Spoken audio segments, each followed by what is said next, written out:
बिस्मिल्लाहिर्रहमानिर्रहीम। अस्सलाम वालेकुम dear students. We shall start kinetic theory of gases. Kinetic theory of gases, ये chapter number 3, physics का chapter number 3। तो ये स्टार्ट करने से पहले मैं गैस के बारे में स्टार्ट करने से पहले मैं बता दूं कि state of matter, there are 3 types, 3 states of matter, है ना, सॉलिड, लिक्विड एंड गैसेस। तो gas is composed of very tiny particles called as molecules.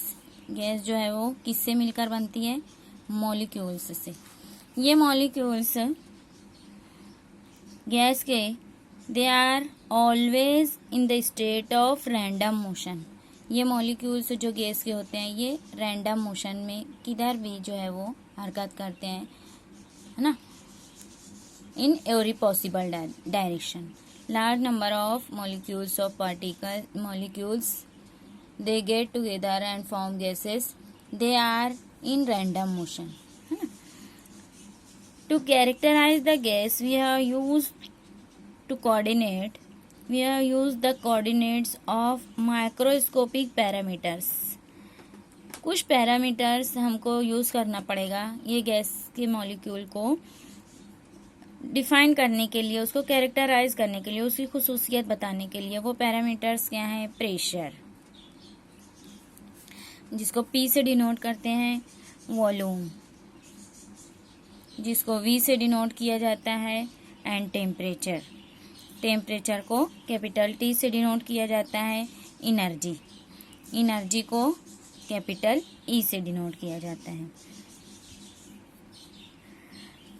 और इससे पहले जो है हम केमिस्ट्री में आप लोग पढ़े होंगे बॉयल्स लॉ। बॉयल्स लॉ क्या है? बॉयल्स लॉ इज वी यानी volume is directly proportional, inversely proportional to pressure at constant temperature. At constant temperature, constant temperature पे volume is inversely proportional to pressure of the gas, है ना। Charles law, ये short में ये सब आप लोग पिछले चैप्टर्स में पढ़ चुके हैं।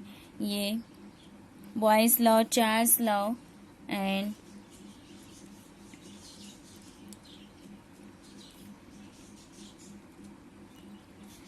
चार्ल्स लॉ क्या है? V is directly proportional to temperature, यानी volume is directly proportional to temperature at constant pressure, जब प्रेशर कांस्टेंट हो। और ये थर्ड लॉ जो है P is directly proportional to temperature, ये at constant volume, at constant volume. तो ये 3 लॉज को हम कंबाइन करके जो है वो गैस इक्वेशन निकालेंगे, आइडियल गैस इक्वेशन। तीनों लॉज को कंबाइन करके means PV is directly proportional to T। ये तीनों को कंबाइन अगर किए तो PV is directly proportional to T और P1 V1 upon T1 is equal to constant या P2 V2 अपॉन T2, ये कॉन्स्टेंट मिलेगा हमको। PV is directly proportional to T, ये तीनों लॉज को मिलाकर कंबाइन करके हमको काइनेटिक थ्योरी ऑफ गैसेस जो है वो काइनेटिक इक्वेशन निकालना है गैस की, आइडियल इक्वेशन। तो यहाँ पे PV is directly proportional to NT, where N is small n is mass of, ratio of mass of gas divided by molar mass, ये भी आप केमिस्ट्री में पढ़ चुके होंगे।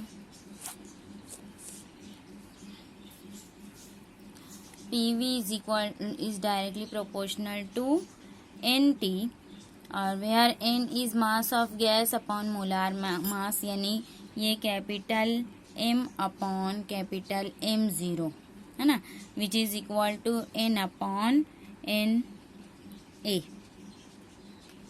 Atomic number, atomic mass number है ना। अब यहाँ से जो है हम देखेंगे PV इज इक्वल टू, ये प्रोपोर्शनलिटी की अलामत को खत्म करके PV is equal to nRT, where R is proportionality constant and it is called ideal gas constant,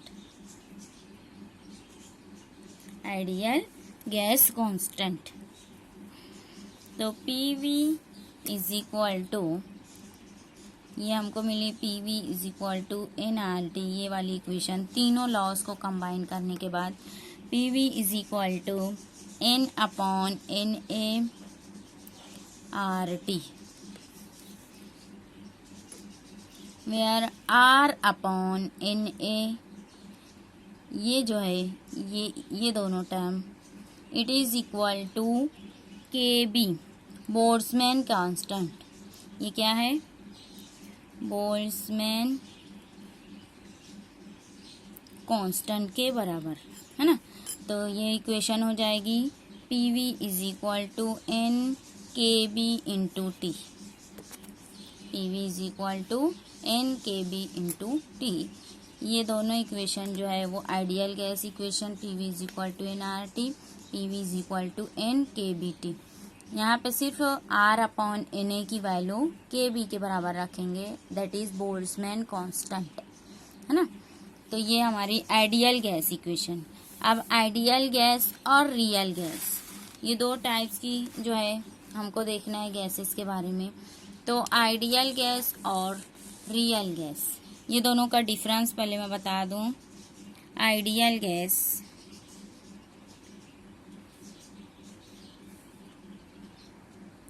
real gas है ना। Ideal gas which obey gas equation, obey gas equation. Gas equation क्या है? PV is equal to nRT। ये equation को ये ओबे करेगा तो वो गैस होगी आइडियल गैस इक्वेशन है ना। ऑल प्रेशर और ऑल टेम्परेचर पर, हर प्रेशर और हर टेम्परेचर पे obey PV is equal to nRT, gas equation को ओबे करेगा। Real gas, the gases obey gas equation, ये भी ओबे करेगी गैस इक्वेशन को, but at low pressure and high temperature. Low pressure और हाई टेम्परेचर पे सिर्फ ये ओबे करेगी गैस इक्वेशन को। इसमें सेकंड जो है difference, density of gas is zero, density of ideal gas is zero है ना। इसकी डेंसिटी जीरो होती है, मीन्स बहुत कम होती है। और रियल गैस की density of gas is very small,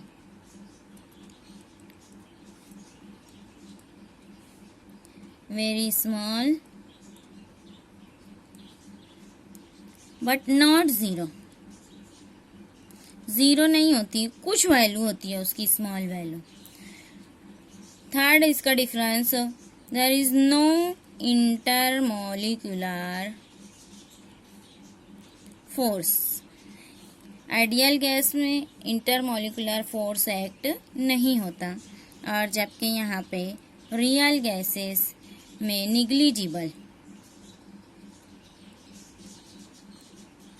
negligible intermolecular forces are acting है ना। Negligible intermolecular forces are acting. Fourth difference है इसका, it can B liquidify, can not be liquidify और सॉलिडिफाई। इसको हम लिक्विड और सॉलिड में कन्वर्ट नहीं कर सकते, और रियल गैस को can be liquidify and solidify, है ना। इसको हम लिक्विड और सॉलिड में कन्वर्ट कर सकते हैं, इसको नहीं कर सकते आइडियल गैस को। नेक्स्ट हमारा टॉपिक है मीन फ्री पाथ। अब हम गैस मॉलिक्यूल्स ले लेते हैं। सपोज ये इतने एरिया में गैस मॉलिक्यूल्स हैं, they are moving in random motion. कोई भी डायरेक्शन में ये मॉलिक्यूल्स जो है वो मूव होते हैं, and due to random motion they collide with each other. एक दूसरे से कोलाइड होते हैं। एक दूसरे से जब कोलाइड होते हैं, और वॉल्स ऑफ कंटेनर से भी कोलाइड होते हैं ना, ये कंटेनर की वॉल से भी कोलाइड होते हैं, एक दूसरे से भी कोलाइड होते हैं। तो जब ये कोलाइड होते हैं, at the time of collision the direction and magnitude of velocity changes. Her time velocity की डायरेक्शन और उसका मैग्नीट्यूड चेंज होता है। But between two successive collision the motion of molecule is uniform translatory motion. यानी दो collision के दरमियान जो मोशन होती है वो ट्रांसलेटरी मोशन होती है। कौन सी मोशन होती है? Uniform translatory motion. तो हमको ये मालूम करना है कि यूनिफॉर्म ट्रांसलेटरी मोशन जो ये फॉलो कर रहे हैं molecules, the average distance travelled by the molecule with constant velocity between two successive collision is called mean free path. हाँ, दो सक्सेसिव कोलिजन के दरमियान ये डेफिनेशन है। Average distance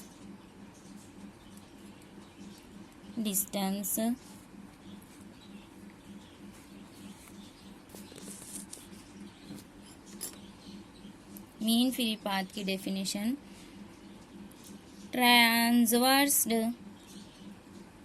traversed by a molecule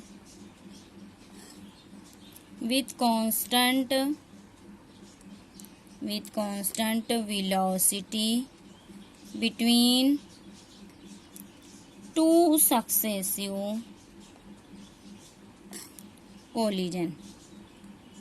दो सक्सेसिव कोलिजन के दरमियान जो कांस्टेंट वेलोसिटी होती है, उस वेलोसिटी से मॉलिक्यूल कितना डिस्टेंस ट्रैवल करता है, that is called mean free path. Mean free path.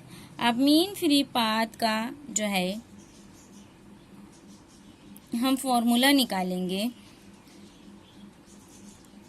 It is given by, formula direct दिया हुआ है मीन फ्री पाथ का। Lambda is equal to 1/√2 pi D square into rho density. Density की जगह अगर हम रख दें 1/√2 pi D square n upon v, number of molecules upon its volume, है ना।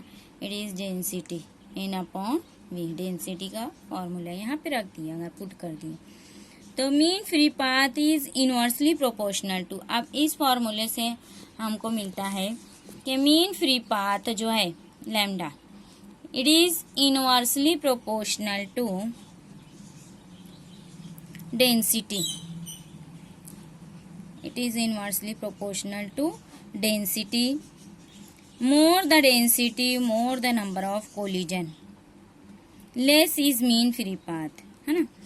जब यहाँ पे डेंसिटी ज़्यादा रहेगी तो मीन फ्री पाथ जो है वो कम रहेगा, है ना। यानी डेंसिटी जैसे जैसे बढ़ती जाएगी तो मॉलिक्यूल्स के मीन फ्री पाथ जो है वो डिक्रीज होंगे। इसी तरह से सेकंड है, mean free path is inversely proportional to size of molecules, है ना। ये जो डायमीटर के इनवर्सली प्रोपोर्शनल है, यानी size of molecules. Size of molecules, जितने छोटे मॉलिक्यूल्स रहेंगे उसकी मीन फ्री पाथ जो है वो डिक्रीज हो जाएगी, इंक्रीज हो जाएगी।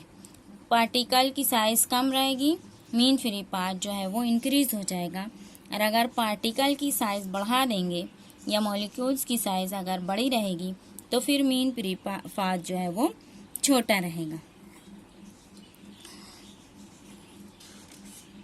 नेक्स्ट पीरियड में हम देखेंगे pressure exerted on the walls of converter container, है ना।